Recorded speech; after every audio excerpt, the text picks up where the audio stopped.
Tcharam! Ao vivo! Live da hora nona! Hoje com Pastor Assir Jerônimo Júnior, chefão, manda-chuva, o top das galáxias da Sociedade Bíblica do Brasil. Vai ser top, hein? Aí ele aí, ó, já chegou, garoto. Pensa num cara. Manda-chuva. É o cara da E Sociedade aí, Bíblica do Brasil, meu amigo. não é tanto assim, não. Tudo bem, Manu, meu querido amigo? Tudo ótimo, cara.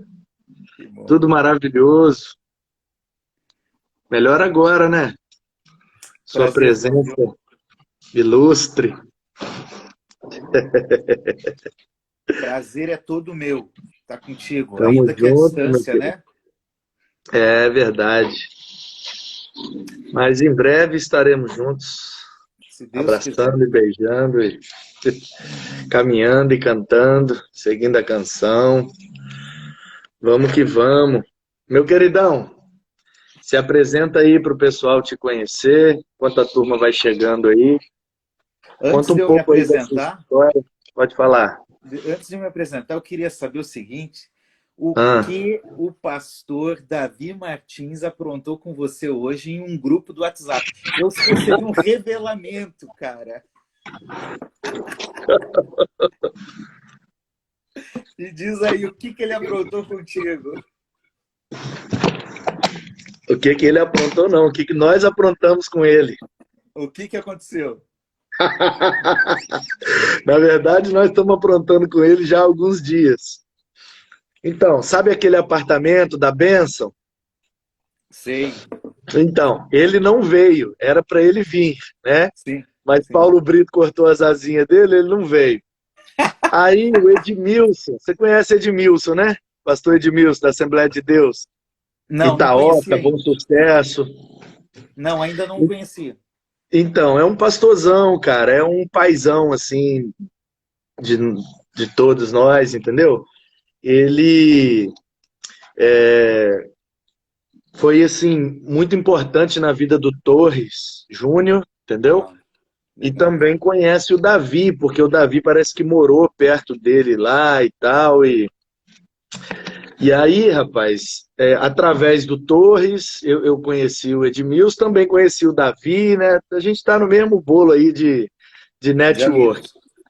E esse pastor Edmilson, ele é assim, tem uma caminhada muito grande, tem uma estrada, uma experiência, e, e ele tem literalmente idade para ser assim, nosso pai, entendeu? Pelo menos meu e do Torres Júnior, né? Davi já é um pouco mais velho, o Davi tem idade para ser meu pai também, mas Já aí tem mais de 30 anos de marinha. de Marinha, só de Quantas vezes você Marinha já ele tem ouviu 30. isso? Quantas vezes? Então, cara, aí o Edmilson veio, entendeu? O pastor Edmilson veio e tá já uns bons dias, já uma semana, sei lá, tá lá no apartamento, vai ficar mais uns dias de férias. E aí, cara, a gente sai, come uma moqueca e faz aqueles vídeos. Você conhece o Davi e sabe que quando ele tá numa fita boa, ele faz aqueles vídeos dizendo que tá sofrendo e manda pra gente só para fazer a gente, entendeu? Só para Então a gente está provocar. retribuindo. A Bíblia diz que tudo aquilo que a gente semeia, a gente colhe. Então a gente está retribuindo vários pontos turísticos, várias muquecas, picanha, churrasco, tudo que a gente está sofrendo aqui com o pastor Edmilson, a gente está mandando lá no grupo para mostrar o nosso sofrimento para ele. Manu, então nós vamos fazer um acordo agora de Ah, cavalheiros e deixar registrado, porque ele vai assistir isso aí. Vamos deixar registrado aqui que quando eu for aí, logo, logo eu irei aí, se Deus quiser, nós ah. vamos em todos os lugares possíveis e em E, cada um desses lugares nós vamos fazer um vídeo, pelo menos de 1 minuto. e mandar para Fechou? ele. É um minuto só. 1 minuto só. Muito bom, muito bom. É isso que a gente está fazendo, cara. A gente está retribuindo a ele na mesma moeda que ele entendeu? que ele fez com a gente, né? Que ele faz direto. Rapaz, às vezes sai uma pessoa da igreja lá do Recreio e vai participar do culto na igreja de Copacabana. Ah, Ele pega, grava, falando que a pessoa está mudando de igreja, que ele é ali em terrível, Copacabana é cara. melhor. Ele é Ele é terrível, terrível. cara.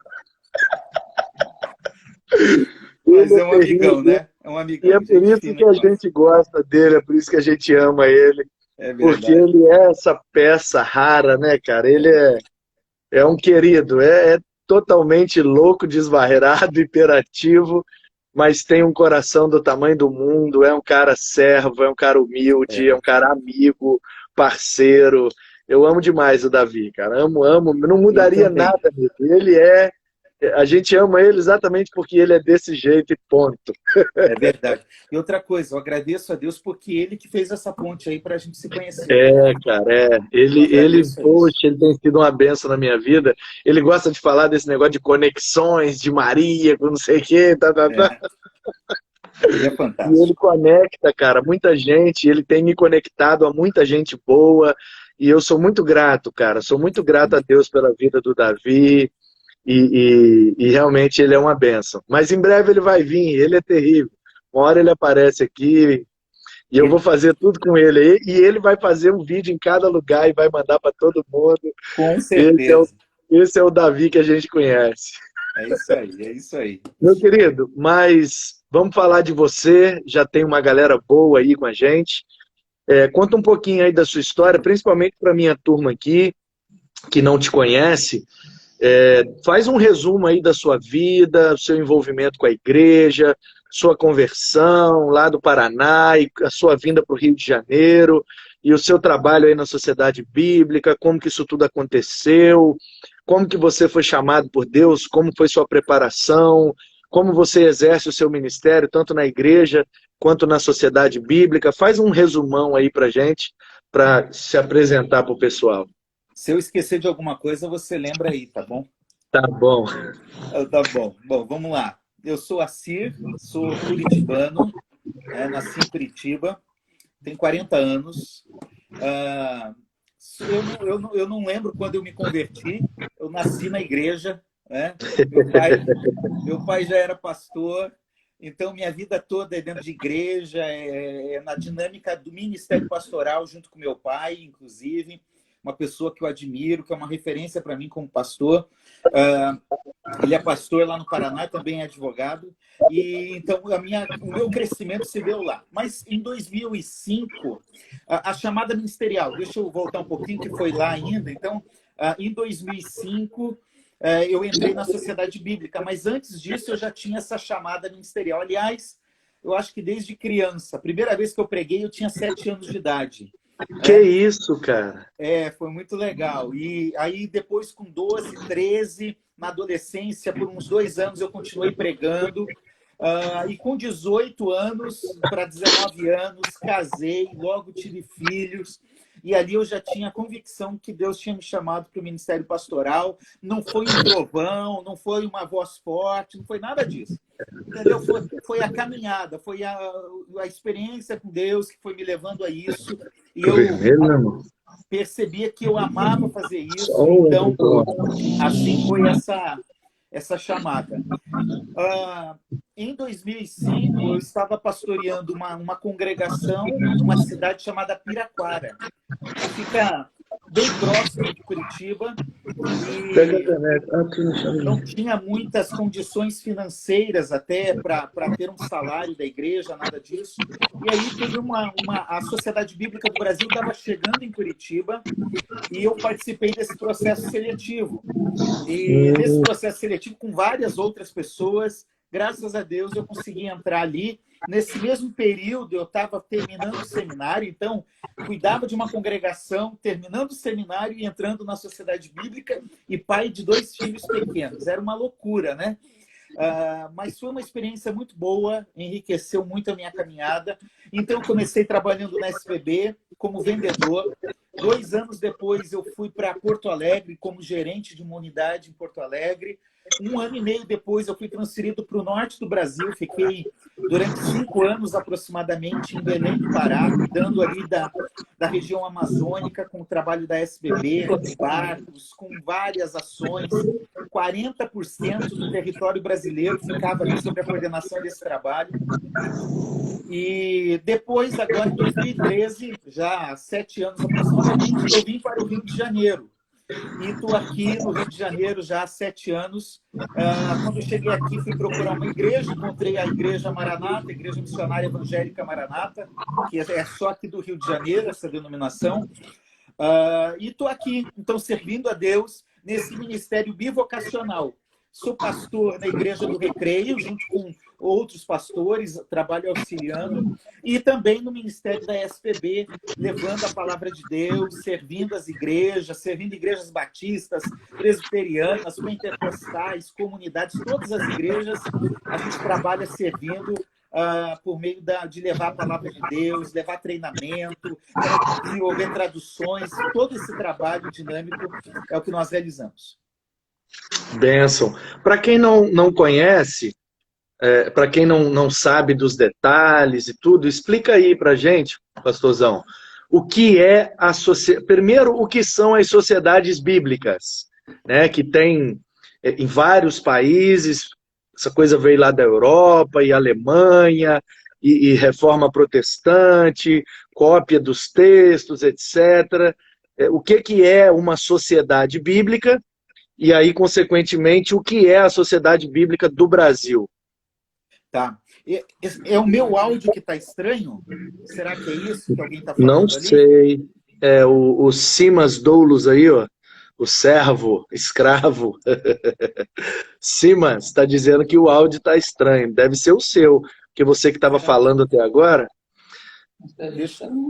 Para mim aqui está normal. Se você colocar o fone, talvez melhore. Sem o fone costuma dar uns... Vamos ver se melhora. Uns lags, assim, uns delays. Vamos ver se melhora agora. Aí o pessoal fala aí se ficar melhor, tá bom? Beleza. Bom, vamos lá. Quero mandar um abraço para a Estela, ali, minha colega da SBB lá de São Paulo, que ela apostou que eu ia estar falando o sotaque carioca. Eu já peguei algumas coisas, mas nem tanto. Né? Mas vamos lá. Você perguntou o que é SBB. Bom, a gente sabe que ali o século... Primeiro, o que são as sociedades bíblicas, que tem em vários países, né? Ótimo, ótimo. Então, vamos lá. O século XVIII e XIX é o século das missões protestantes, né? A verdade é que, apesar da reforma protestante, a igreja protestante ela demorou muito para ter essa consciência missionária, com exceção ali dos irmãos morávios, né, com o movimento pietista, que também já é no século XVIII, XVII para XVIII. A igreja protestante demorou muito para ir para missões. Mas quando ela foi, ela começou a mandar para o mundo todo, né? Os congregacionais, o movimento batista, outras igrejas começaram a mandar gente para o mundo. Contudo, eles chegaram a uma conclusão. Indo para missões, faltava a Bíblia, faltava traduções da Bíblia. Da mesma forma, paralelamente a isso, uma menina ali no século XVIII, no final do século XVIII, começou a ter o desejo de ter Bíblia, só que a Bíblia nessa época era cara, difícil de encontrar. O nome dessa menina era Mary Jones, é uma história muito bonita, a gente conta às vezes para crianças. E essa menina, então, vai procurar e começa a trabalhar, ela trabalha cerca de 5 anos. Trabalhando 5 anos, ela junta dinheiro para comprar uma Bíblia. Quando ela vai comprar de um pastor que vendia, um pastor metodista na época, ele diz, olha, eu só tenho uma Bíblia e ela já está prometida a uma outra pessoa nessa língua que você está querendo. Mas ela conta a história, ele fica sensível à história dela, então ele decide, Manu, criar uma organização missionária que tem o propósito de levar a Bíblia a todas as pessoas. E aí, então, surge, em 1804, um trabalho uma sociedade bíblica que se chamava Sociedade Bíblica Britânica e Estrangeira, ou seja, levar a Bíblia para a região ali da Inglaterra, mas também para outros países. E aí, então, surge as Sociedades Bíblicas em 1804. Esse trabalho se espalha pelo mundo todo. E agora, em 1948, a Sociedade Bíblica do Brasil é fundada. Agora, não é que só em 1948 o trabalho começou. Na verdade, a Sociedade Bíblica Britânica e a Sociedade Bíblica Americana começaram a enviar para o Brasil missionários que vinham para cá também num viés denominacional, como Robert Calley, como Simonton, do presbiterianismo, como Daniel Kidder, dos metodistas, que vem para cá para trabalhar uma visão do campo missionário, mas também para distribuir Bíblias. E aí eles chegam aqui e começam a fazer esse trabalho de duplo aspecto, bivocacional. Enquanto som do campo missionário para implantar igrejas, logo depois da chegada do Dom João VI aqui, nas primeiras décadas, eles também vão distribuindo a Bíblia em vários lugares. Eles começam esse trabalho e em 1948 eles chegam e falam assim, agora é hora dos brasileiros, então, realizarem esse trabalho sozinhos. E passam a responsabilidade da causa da Bíblia, do trabalho bíblico no Brasil, para os brasileiros. E aí, então, surge, em 1948, no templo aqui da primeira Igreja Batista do Rio de Janeiro, com vários líderes de várias denominações, surge ali a Sociedade Bíblica do Brasil. Curioso que é no mesmo ano da organização do Estado de Israel, né? É isso aí. 1948, Israel estava se tornando um país, né, reconhecido, e a Sociedade Bíblica estava nascendo num templo batista aí no centro do Rio de Janeiro. Um grande privilégio para nós, os batistas, ter sido a sede dessa primeira reunião oficial, digamos assim, né? E a partir daí a coisa se tornou oficial. Então é um movimento que nasceu na Inglaterra, e migrou para os Estados Unidos e depois veio para o Brasil, e hoje está em quantos países? Hoje as sociedades bíblicas atuam em mais de 200 países no mundo. Elas estão presentes fisicamente num número menor, né? Mas atuam em mais de 200 países. Logo no começo, ela já se espalha para países vizinhos, para os Estados Unidos, por exemplo, que chega em 1812, logo depois. Né? Então, é um trabalho que se espalhou mesmo, porque as pessoas entenderam essa missão. Qual era a missão? Levar a Bíblia a todas as pessoas, numa linguagem que possam entender e a um preço que possam pagar. Essa é a missão das sociedades bíblicas até os dias de hoje. Levar a Bíblia a todos, num preço que possam pagar e numa linguagem que possam entender. Por isso envolve venda, distribuição, tradução, envolve toda uma série de fatores na causa da Bíblia. E o curioso é que, ao contrário do que muita gente pensa, porque a Sociedade Bíblica vende os materiais, procurando sempre o preço mais acessível, mas vende. Agora, é uma organização sem fins lucrativos, né? Porque todo o lucro da venda de materiais é revertido em Bíblias que são distribuídos em vários projetos, várias ações, né? Explica isso aí melhor para a gente. Isso é muito legal, porque as pessoas às vezes imaginam que a SBB é uma editora, ou que a SBB é uma livraria. E não é, né? Por mais que nós tenhamos esse trabalho de editoração, por mais que tenhamos lojas, algumas lojas espalhadas pelo Brasil, por mais que tenhamos barcos na Amazônia, por mais que tenhamos gráfica, tudo isso serve à missão, que é uma organização sem fins lucrativos. Então, quando uma pessoa compra uma Bíblia da SBB, ela não está enriquecendo ninguém. Nenhuma denominação específica, nenhuma pessoa física específica. Ela está investindo numa obra bíblica sem fins lucrativos e todo esse recurso vai voltar para a própria missão, para a distribuição da palavra em presídios, em hospitais, em orfanatos, em asilos, em ações, em mobilizações sociais. Sempre Bíblias são distribuídas gratuitamente para cegos. Por exemplo, Manu, nós temos uma Bíblia em Braille hoje que custa aproximadamente R$4.000, o custo de produção. E essa Bíblia é doada para o cego, entendeu? Então, Que coisa linda, é cara. por meio da igreja comprando e também ofertando no dia da Bíblia, ofertando no aniversário da SBB, ou em outras ocasiões, que nós conseguimos manter essa engrenagem funcionando para que mais Bíblias cheguem a todos os lugares possíveis do Brasil e também para o mundo, porque as sociedades bíblicas no Brasil, elas compram Bíblias, as Bíblias para alguns países da África, da América Latina, países de língua espanhola, muitas dessas Bíblias são produzidas aqui no Brasil, na Gráfica da Bíblia. Né? Então, a Gráfica da Bíblia no Brasil hoje é um diferencial, um órgão muito importante nesse trabalho e que manda a Bíblia para o mundo todo. Né? Quando a Sociedade Bíblica do Brasil foi criada, o lema era dar a Bíblia à pátria. Hoje a gente dá a Bíblia para mais de 100 países, em várias línguas do mundo todo. Né? Então é um trabalho maravilhoso, esse trabalho de levar a Bíblia a todas as pessoas. Que bênção! Muito, muito bom explicar isso, né? O pessoal saber, porque essas informações fazem toda a diferença. Quando eu tive acesso a essas informações num curso, eu fiz um curso, aquele seminário de ciências bíblicas, que a Sociedade Bíblica do Brasil vai rodando o Brasil, né, em algumas capitais, oferecendo esse curso. Eu fiz em 2011, se eu não me engano, aqui em Vitória, e tive acesso a essas informações e tal, e aguçou muito a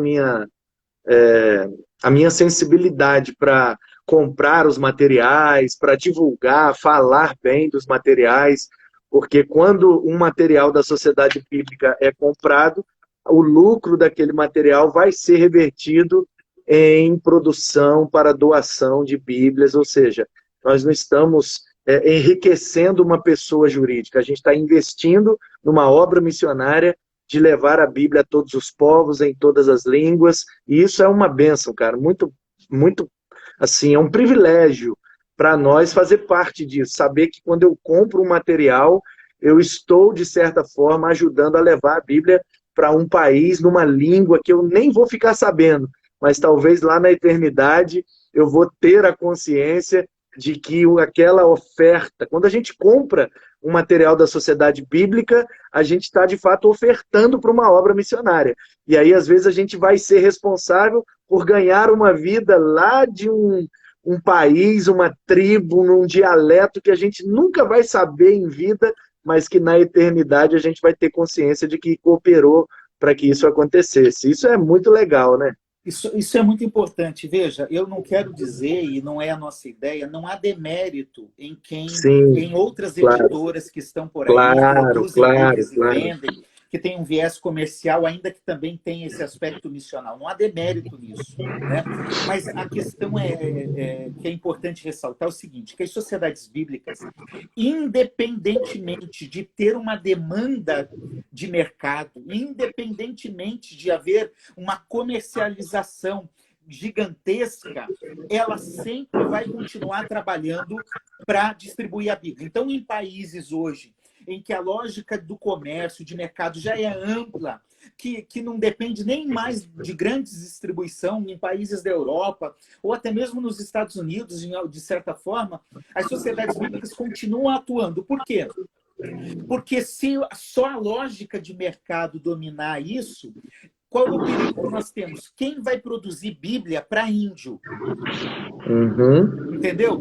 Índio compra a Bíblia? Em tese, não. Pode ser que um ou outro compre e tal, mas em tese, não. Outra coisa, quanto custa um projeto de tradução? A Sociedade Bíblica entra em parte do projeto, mas o projeto começa muito antes, quando missionários vão para a tribo, passam a treinar lá, a conhecer a cultura. Às vezes a língua é ágrafa, não existe uma escrita, então tem que se produzir.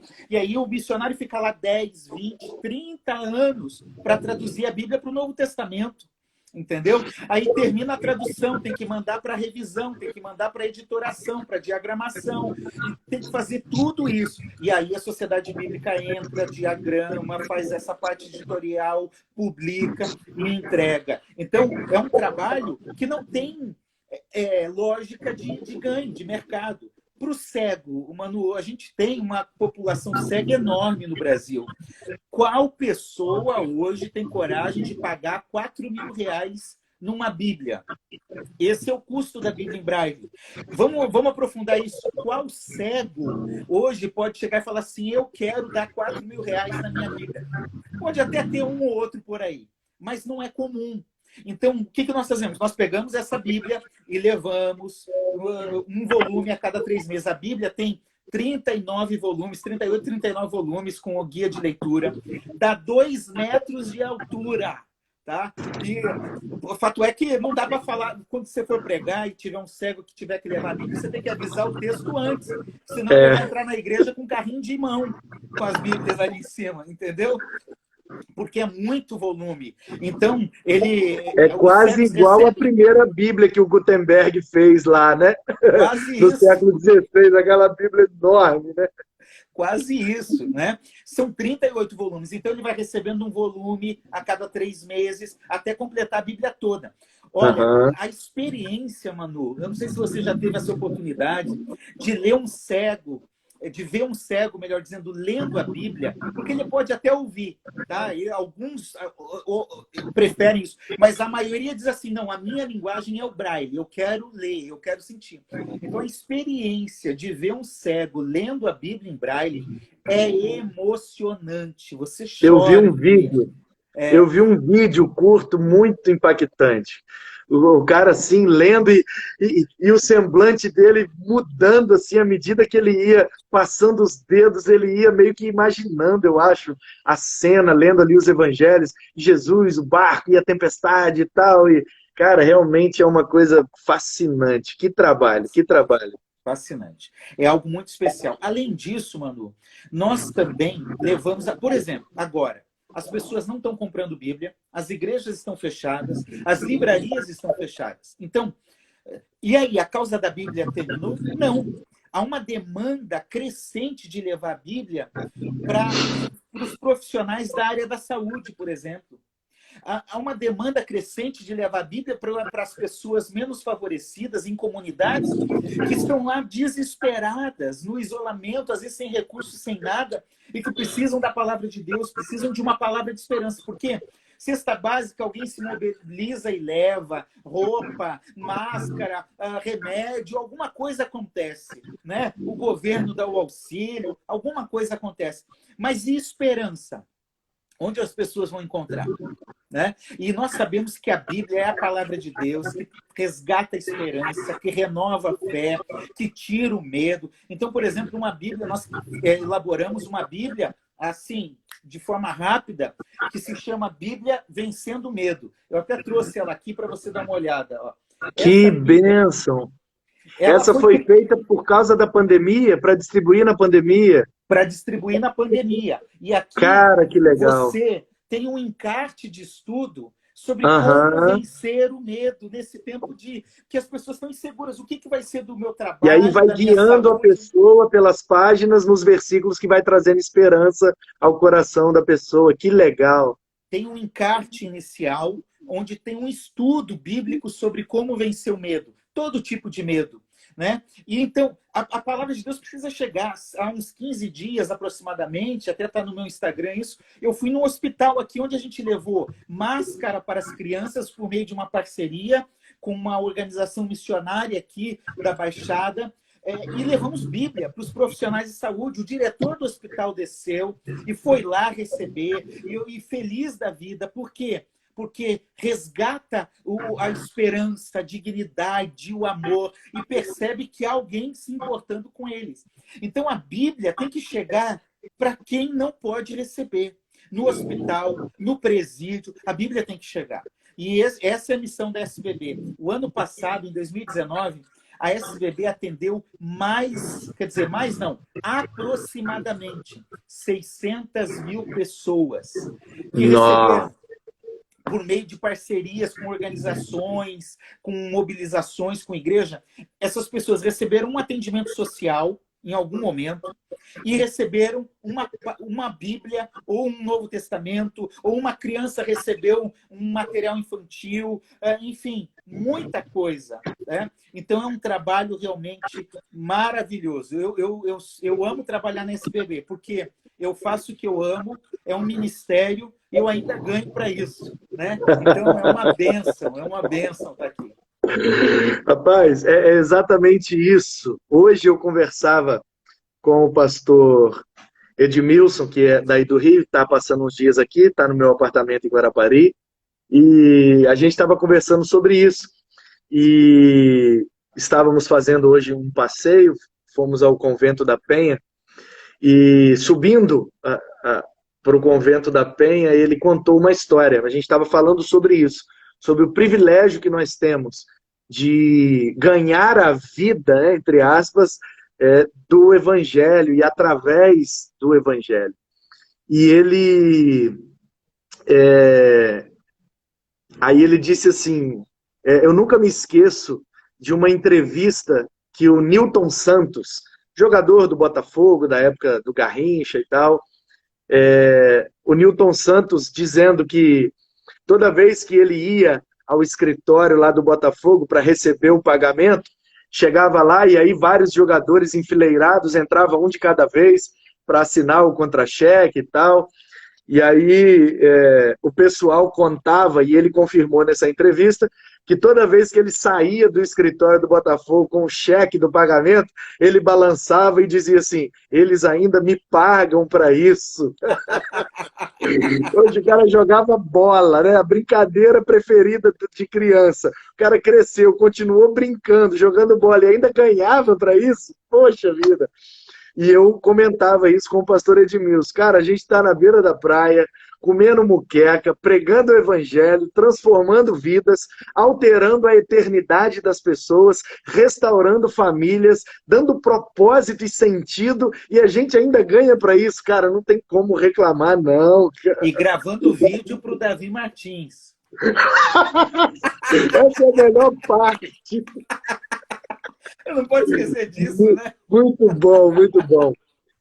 Assim, eu vi você falando, cara, aí, assim, na sua fala, nós sabemos que a Bíblia é a palavra de Deus. E eu sei que você é um cara estudioso, você é escritor de livros, você tem títulos acadêmicos, você é bacharel, você é mestre, você é doutor, você tem uma caminhada acadêmica profunda na teologia, na história da igreja, nas missões da igreja e trabalha no órgão, por assim dizer, o órgão oficial da Bíblia no Brasil, a Sociedade Bíblica, ou seja, você conhece todo o processo de tradução, de cópia e etc. E você, apesar de ter se aprofundado na teologia, apesar de trabalhar no órgão que produz Bíblia, ou seja, você trabalha com isso poderia estar banalizado na sua mente. E você vira e falar, a Bíblia é a palavra de Deus. Cara, qual é o segredo? Porque hoje também, numa conversa com o pastor Edmilson, ele me perguntou, ele falou, Manu, você estuda muito e tal, e terminando o mestrado, doutorado, comentei com ele que eu fui convidado para integrar uma turma de pós-doutorado, que está fazendo uma pesquisa por mês e tem que escrever alguns artigos e tal, então eu vou fazer meio que sanduíche, né, paralelo, e terminando o doutorado, aí eu colo o grau e posso receber o título de pós-doutorado, porque eu já fiz as aulas, já fiz os artigos e tal, é um grupo de pesquisa. E aí ele disse, como que você permanece assim com essa pureza, com essa ingenuidade, pregando o evangelho de forma simples e transformadora, crendo que a Bíblia é a palavra de Deus? Eu vejo tanta gente que se aprofunda nos estudos e se perdem completamente, ficam desvairados e perdem o propósito, perdem o sentido. Qual que é o segredo para você, pastor Assir? De estudar, de se aprofundar, de trabalhar com Bíblia e ainda assim continuar crendo que ela é a palavra de Deus e que transforma e salva e altera a eternidade das pessoas. Manu, boa pergunta e é muito bom ter a oportunidade de falar sobre isso. Primeiro, eu acho que fruto da minha experiência na minha infância, né? A palavra de Deus não é só um livro distante para mim, eu tenho experiência de vida desde a infância com a palavra de Deus, em que ela não foi um livro distante. Então, esse relacionamento com a palavra de Deus, com a Bíblia como palavra de Deus, é importante. Segundo, o que eu entendo é o seguinte: a teologia, em tese, a gente sabe que tem muita teologia ruim por aí, e tem muita teologia que perde o foco, mas em tese, teologia não desvia ninguém. Teologia não faz ninguém se perder. Ela vai revelar aquilo que nós somos lá na intimidade, né? Então, é claro que na academia, pensando na teologia como uma academia agora, a gente escuta, lê muita coisa que tenta mudar esse fato. Eu estou lendo agora, por exemplo, um livro que tem um viés totalmente liberal, desconstrói toda a Bíblia. Eu estou lendo porque eu me interesso no tema e quero conhecer os argumentos, né?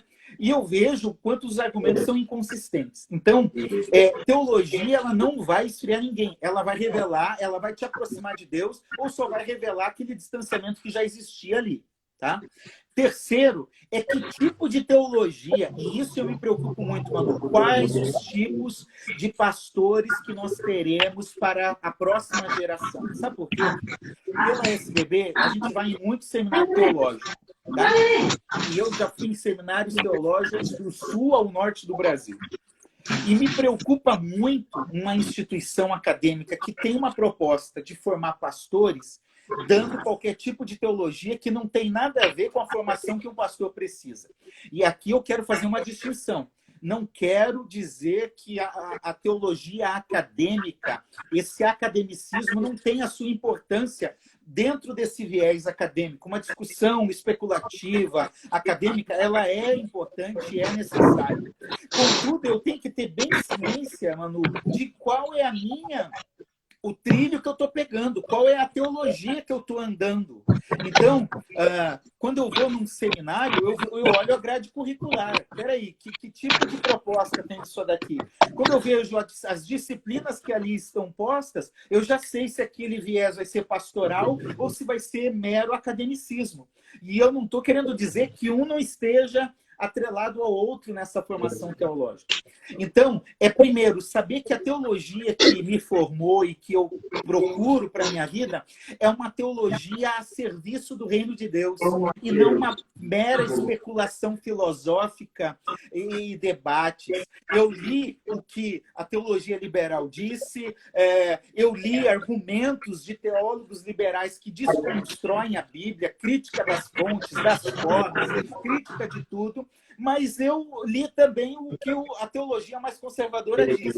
E olha, quanto mais eu conheço sobre isso, mais eu me apaixono pelas Escrituras. Manu, que outro livro na história tem um período de escrita de cerca de 1.600 anos, mais de 40 autores, e ele consegue manter uma unidade documental e de mensagem. Ou seja, o propósito é o mesmo, a palavra é a mesma, a história, o enredo escriturístico demonstra o propósito das Escrituras. Então, eu não tenho dúvida que a Bíblia é a palavra de Deus. E uma coisa que mexeu comigo há um tempo, quando eu estava lendo as cartas pastorais, é o seguinte, o que Paulo diz a Timóteo. Primeiro, Timóteo, você tem que viver de forma irrepreensível. Que desafio para nós pastores viver de forma irrepreensível. Mas ele diz uma outra palavra, ele diz assim, e piedosamente. Teologia sem piedade é mera filosofia, é mera especulação, é coisa que você pode usar na academia, mas que não vai servir para nada na vida e não vai servir para nada na igreja. Então, uma vida piedosa, temor a Deus, serviço à igreja, ao reino, e aí a gente vai caminhando. Excelente resposta, assino embaixo e é isso mesmo, cara. Você teria um número para mim, pastor Assi? O número que eu quero é a quantidade de idiomas que a Bíblia já foi traduzida. Você tem uma noção? Esse número sempre está mudando, tá? Ok. Eu vou falar a partir de dados das sociedades bíblicas no mundo, tá? Em termos de população mundial, mais de 5 bilhões de pessoas no planeta já têm a Bíblia ou parte dela traduzida para a sua língua. Então, cerca aí, são números aproximados, tá? Cerca de 90% da população mundial já tem a Bíblia traduzida, tá? Isso não quer dizer a totalidade de idiomas. Em termos de idiomas, nós temos aí cerca de 7 mil línguas, 6, 7 mil línguas. 3.500 apenas têm a Bíblia traduzida. Então, em termos de idiomas, ainda é um grande caminho a ser trilhado. Por quê? Porque existem línguas minoritárias de gente que fala, de 2, 3 pessoas que falam uma língua. Então, não tem a Bíblia traduzida ainda. Tá? Sem falar também nos dialetos, né, que existem. Vários dialetos. Não é propriamente um idioma, mas é um jeito peculiar de um determinado grupo falar, num determinado canto de uma determinada nação, ou seja, vai só dificultando cada vez mais, né? Vamos pegar um exemplo prático aí perto de você, os pomeranos. Uhum. Os pomeranos é um tipo de alemão, mas não é um alemão. Né? Então, até a gente está traduzindo porções bíblicas para os pomeranos com o desafio de traduzir a Bíblia. Da mesma forma, colônias alemãs no Rio Grande do Sul, Hunsrink, também se traduzindo. Tribos indígenas no Brasil que não tem nada, então precisa produzir. Só no Brasil nós temos mais de 100 de línguas indígenas. Os números são divergentes pelos diversos levantamentos, então não vou determinar um número, mas bem mais de 100. E nós temos muitas línguas indígenas no Brasil que não têm a Bíblia traduzida. Então isso se repete na África, na Ásia, em vários lugares do mundo. Tá? Então, cerca de 90% da população já tem uma parte da Bíblia. Tá? Em termos de língua, cerca de 50% já tem alguma coisa de Bíblia. Então, ainda há um trabalho muito grande a ser feito de levar a Bíblia a essas pessoas. Me lembro uma vez de um menino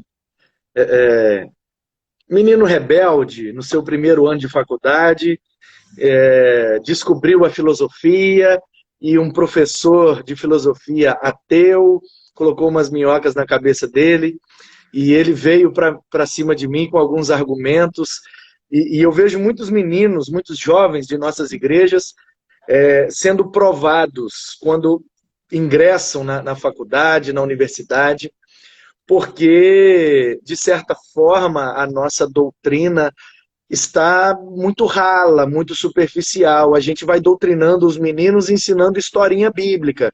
Então o menino sabe tudo de Davi e Golias, sabe tudo de Elias, de Eliseu, sabe tudo de Jonas e o grande peixe, e às vezes até chama de baleia. Então, assim, a gente vai ensinando historinhas, ao invés de ensinar os conceitos bíblicos, os princípios bíblicos, os valores bíblicos, que é o que o povo judeu faz com maestria, com os rabinos, desde pequeno, as crianças.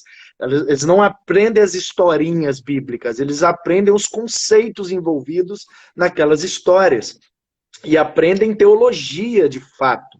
Então, os meninos são pegos com coisas muito infantis, muito superficiais, tipo, Deus é onipotente, ele pode tudo? Pode. Então ele pode morrer, então ele pode mentir, então ele pode criar uma pedra tão grande que nem ele mesmo possa carregar, essas coisas bobas, mas que os meninos se sentem amedrontados, porque eles não sabem como responder, entendeu? E aí a gente precisa também, né, dar a mão à palmatória e ver que nós precisamos melhorar o nosso discipulado, o nosso ensino, para os meninos chegarem lá e bater de frente com o professor e falar, não, professor, onipotência não é que Deus pode tudo. Ele pode qualquer coisa, ele tem essa capacidade, vírgula, desde que não fira o seu caráter. Então Deus é sábio, ele não vai construir uma pedra, porque ele não é um idiota.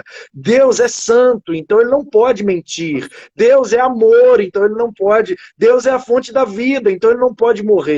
Nada que fira e que contraria o seu caráter, ele pode fazer, professor. O senhor precisa estudar mais sobre onipotência. O senhor está muito superficial na sua compreensão teológica. Se o menino responde o professor desse jeito, aí ele bota o cara no lugar dele, entendeu?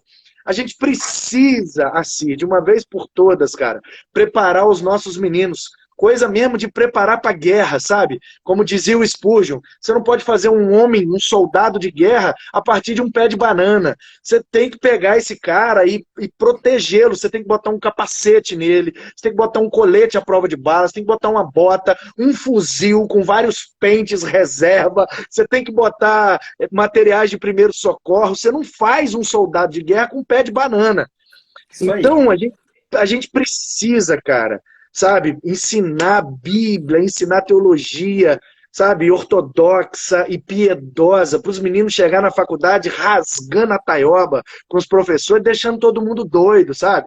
E levantando na sala, sem vergonha, no bom sentido, sem vergonha da sua fé, da sua doutrina, da sua igreja, sabendo o que sua comunidade faz de bem para a sociedade, para cuspir na cara dos caras que vêm afrontando a gente, sabe? E acha que a gente faz parte de tudo desse mesmo bolo de pastores e igrejas que só querem tomar o dinheiro do povo. E tem muita gente séria, tem muita gente boa, tem muita gente de Deus fazendo trabalhos maravilhosos. Só que eles são tão crentes, são tão piedosos, que eles não querem mostrar, não querem dar publicidade, porque a Bíblia diz que o que uma mão faz, nem a outra deve saber. Então, as coisas ruins dos evangélicos, porque o evangelho não tem coisa ruim. Não é coisa ruim do evangelho, é coisa ruim de alguns evangélicos. Elas tomam uma proporção publicitária muito grande. E as coisas boas, que são infinitamente maiores que a igreja faz, não são divulgadas, porque a gente faz questão até de não mostrar.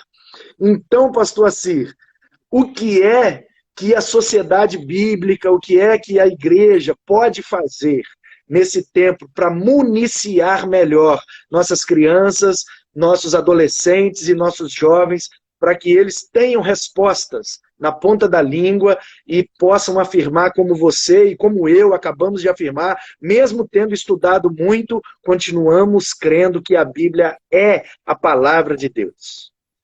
Eu já vou entrar nessa resposta, mas eu queria também, Manu, dar um desafio aos teólogos de forma geral, porque eu tenho falado isso em alguns momentos. Nós precisamos de honestidade intelectual, isso em qualquer ciência, mas também na teologia. Tá? Então, se eu tenho uma proposta teológica que ela é acadêmica, eu tenho que ser honesto e falar assim, olha, a minha proposta aqui é uma discussão acadêmica e não é uma formação pastoral. E lembro que eu falei no início, não quer dizer que as coisas estejam separadas. Elas devem andar como um trilho de um trem, as duas linhas ali paralelamente. Tá? Mas hoje há uma valorização academicista e uma desconsideração pastoral. Normalmente esses professores são professores que não são pastores, que estão ali meramente para ficar discutindo e especulando. Raramente são pastores de uma comunidade local. Porque um pastor de uma comunidade local não consegue trazer uma teologia liberal que desconstrói, porque ele vai cavar o próprio poço dele e vai morrer ali. Até porque o liberalismo teológico, por onde passou, matou as igrejas. Então, se o cara quiser ser pastor de uma comunidade local e ele começar a flertar e verbalizar e acreditar no liberalismo teológico, ele vai chegar num ponto que ele vai perder o rebanho e vai matar a igreja, como aconteceu na Europa, em alguns lugares dos Estados Unidos, e é uma conta que só fecha desse jeito. É isso aí. Então, nós precisamos de honestidade intelectual. Segundo, não confundir ciências da religião com teologia. E veja, eu fiz uma pós-graduação em ciências da religião, não estou dizendo que não se deva fazer, mas não confunda, tem muito bambambam aí pregando com base em argumentos de ciências da religião. Então, todas as ciências sociais, elas contribuem na teologia, elas contribuem na missão, no pastoreio, mas elas não sobrepõem a palavra de Deus. A palavra de Deus que é o norte, a palavra de Deus que determina. Então eu vou conversar, vou dialogar, mas eu vou me firmar na palavra de Deus. Agora vamos lá, de forma prática, eu acho que a igreja, como que a igreja pode contribuir com isso? parando de criar sermões para entrar na estética do que é ser igreja legal hoje, do que é ficar pregando para agradar ouvidos. Eu não estou dizendo que o cara tem que ser ruim, que o cara não tem que não tem um momento de flexibilidade, de brincadeira, de leveza, não estou dizendo isso. Eu estou dizendo que a gente tem que preparar um sermão com estrutura teológica. Na hora da pregação, Manu, a gente concorre com Netflix, a gente concorre com TV, com música, a gente concorre com as redes sociais e as pessoas passam a semana toda na Netflix, na rede social, no futebol, no filme. E aí, 1 hora, 2 horas por semana na igreja, 50 minutos de sermão, 1 hora de sermão. É injusta essa concorrência. Então, eu acho que no sermão a gente tem que sim trazer, eu não estou falando de trazer especulação, né, aquela teologia cansativa, não, mas o que a teologia tem a ver com aquele texto que eu estou pregando? E mais do que isso, como o enredo da cruz, como a cruz está presente naquilo. Então, trazer esse conceito teológico de forma acessível, de forma fácil, que as pessoas nem percebam, mas que na hora que elas precisarem dar uma resposta, elas estão ali formadas. Segundo, valorizar o ensino bíblico. Sabe? Chega desse negócio de não, a EBD não deu certo, estudo bíblico não deu certo, então vamos criar outra coisa para substituir, para tentar ficar próximo. Eu acho assim, seja o método que for, mas é ter um método na igreja local que seja suficiente para ensinar as escrituras. Pode ser escola bíblica tradicionalzinha, do jeito que ela é no domingo de manhã, pode ser um projeto de estudo durante a semana, não sei, mas que se tenha um momento de estudo e aprofundamento das escrituras. A Sociedade Bíblica do Brasil, ela tem trabalhado produzindo primeiro material acadêmico que fale das escrituras.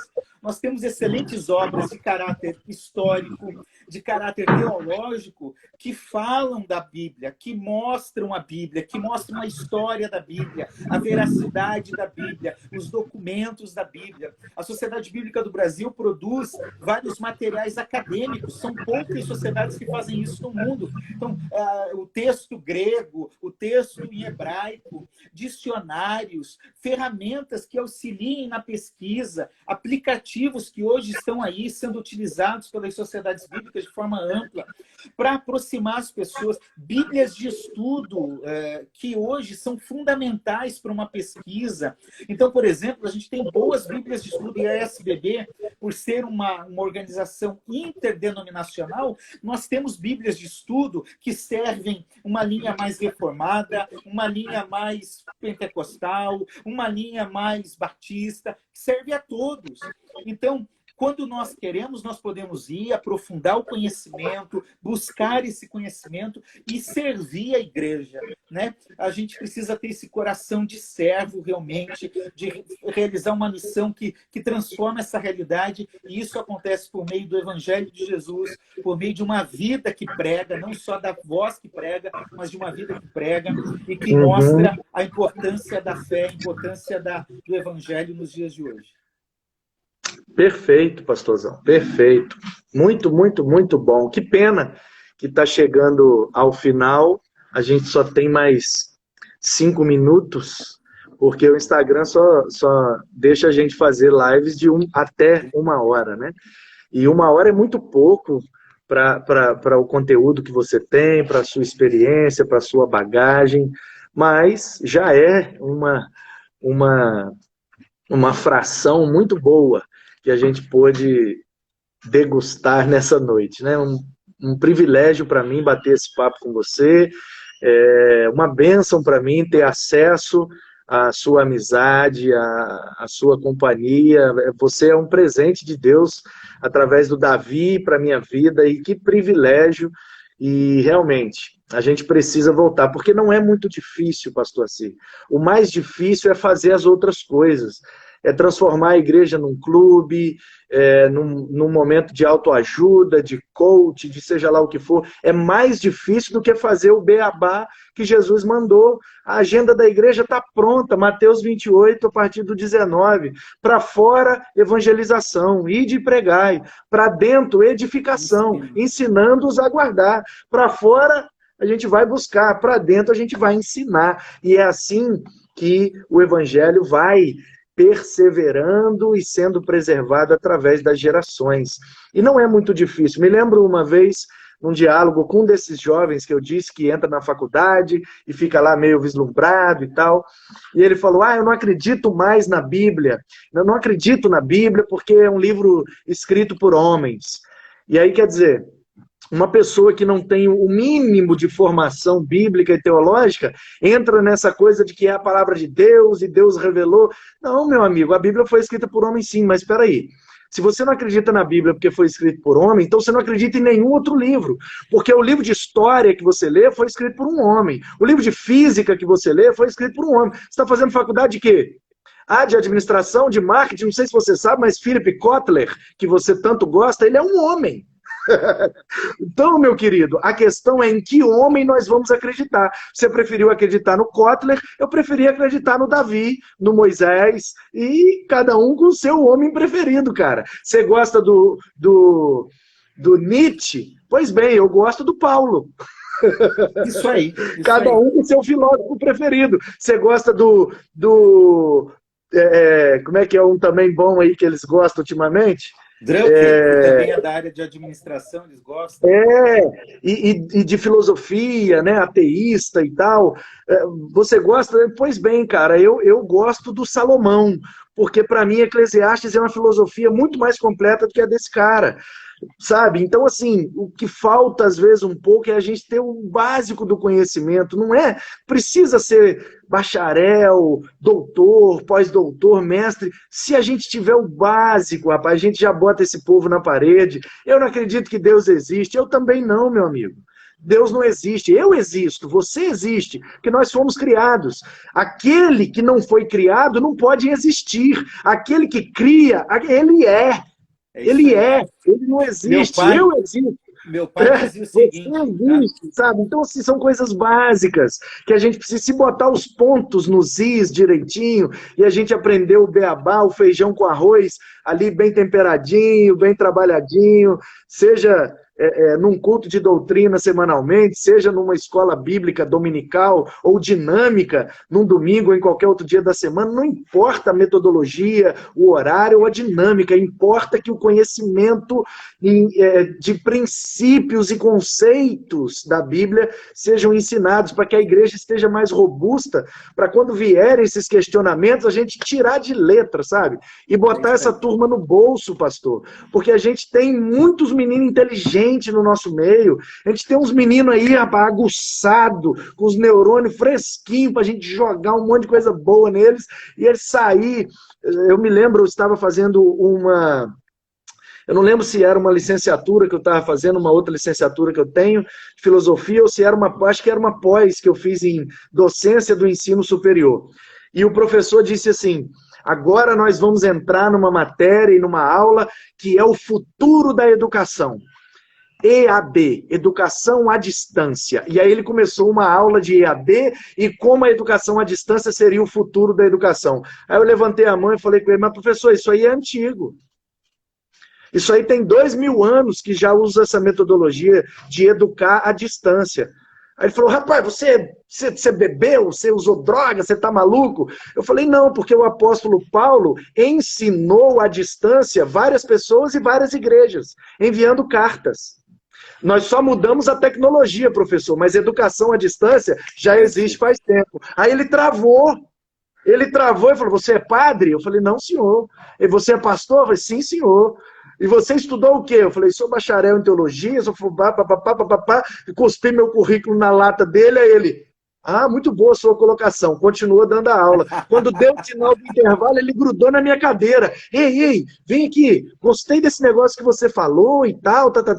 Você é pastor de que igreja? Sou Igreja Batista. Não. Igreja Batista é uma igreja muito séria. Papapá. Já mudou totalmente a conversa, sabe? Então a gente precisa, cara, de uma vez por todas, conhecer a nossa fé, embasar a nossa doutrina, para quando vier esses questionamentos, bater e cair, não fazer nem cosquinha na gente. Preparar os meninos mesmo para linha de frente e, sabe, batalhão de choque.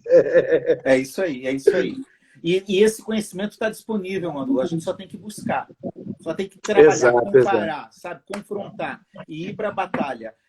Nós Amém, precisamos amém. defender e combater essa causa, e Deus está levantando gente assim, né? Eu espero que mais gente venha nessa caminhada, e eu acredito que Deus está levantando gente para fazer isso, para defender essa fé. Amém, amém. Tamo junto, meu querido. Muito Valeu, meu obrigado, bispo. tá? Foi um Obrigado prazer. pela sua vida, em primeiro lugar. Obrigado pela sua entrega, pela sua generosidade com a obra de Deus, com a obra missionária da Bíblia e com a sua igreja local e também com a minha vida. Muito obrigado, tenho que te agradecer. Tamo junto. A recíproca é verdadeira, tá bom? Tem sido um prazer Amém. andar contigo e a gente vai ainda andar muito tempo junto. Eu só queria lembrar uma Benção. frase que meu pai falava desde 10 criança. segundos, 10 segundos, vai acabar. Fala rapidinho. Deus não existe. Ele existe antes do existir existir. Basta. É...